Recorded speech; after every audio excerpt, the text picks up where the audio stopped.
if the fever continuously rising for a particular period, continuously rising for a particular period, that episode we call as a pyrexia. That episode we call as a pyrexia. Pyrexia, fever is only the temperature which are fluctuated.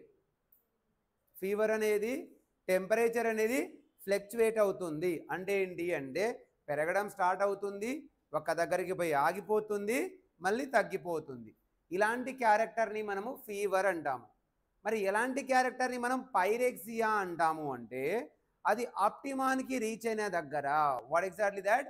Optimum. Optimum అంటే చెప్పాను కదా, ఫాస్టీజియం స్టేజ్కి reach అయిన దగ్గర అక్కడే అది కొన్ని రోజులు ఉందనుకో, కొన్ని రోజులు ఉంది, తగ్గట్లేదు అనుకో, అలాంటి ఎపిసోడ్ని ఏమని పిలుస్తున్నాము? What we call that much of episode? That episode కూడా a pyrexia episode. Let we type the types of pyrexia. అక్కడ ఆగిపోతుంది, ఒక టెంపరేచర్ దగ్గర ఆగిపోతుంది. ఈ పైరెక్సియాని ఎన్ని రకాలుగా చెప్పొచ్చు అంటే ఆగిపోయిన టెంపరేచర్ని బట్టి దీని రకానికి పేరు పెట్టవచ్చు.